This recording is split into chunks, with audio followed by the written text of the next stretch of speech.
And we're here today because tomorrow, Good Friday, April 14th, will mark 3 years since 276 girls were abducted by Boko Haram.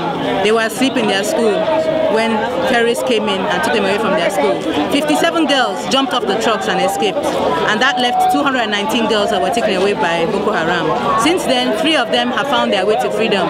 Either they were freed or they and their husbands managed to escape. And 21 girls were negotiated, their release was negotiated by the government. So altogether, 24 girls have been recovered from those 219.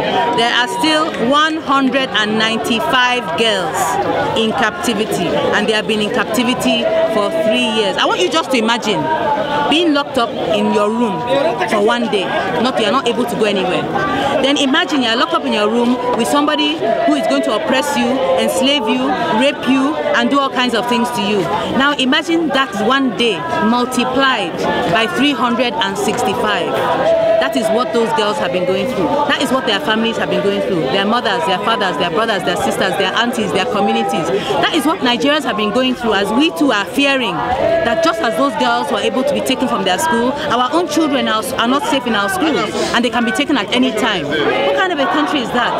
That is not the kind of Nigeria that I'm ready to live in.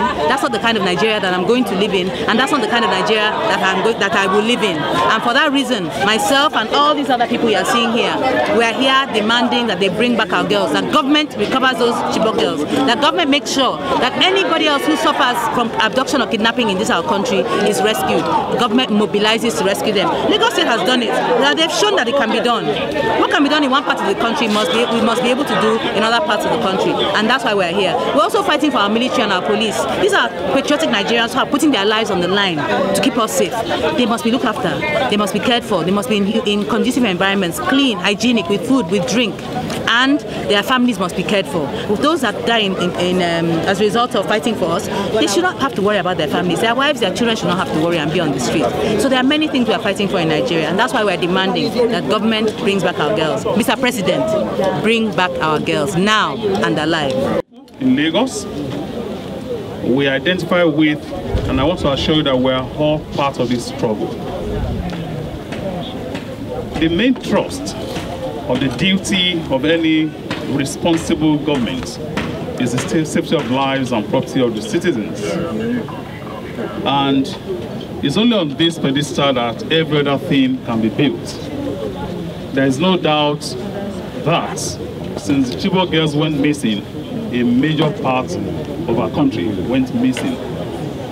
And I want to say that our heartfelt sympathy as a government goes to the families of those girls. And I also need to say that, to the best of my knowledge, the federal government, especially under President Buhari, has not sat back and been indifferent to the plight of these girls. But it wouldn't make much sense until we rescue the very last girl. There are still 195 missing. Yes. If people are marching on the street every minute of the day, is a just cause as far as we are concerned. The Governor of Lagos State, His Excellency, Mr. Akinwunmi Ambode, is a leader, is a father. He's also equally touched by this.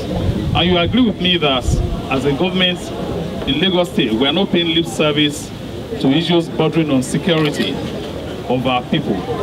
I want to assure you that His Excellency will deliver this message to the appropriate quarters in Abuja.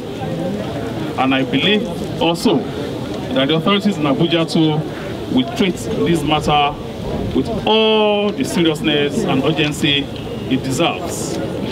We are in this together as a people and as a government.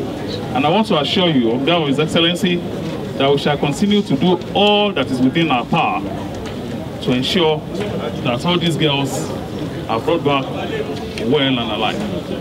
If there is a position paper that you want us to convey, or you want me to convey to His Excellency, I'll be glad to take that on board, and definitely I'm sure we will revert to you in due course.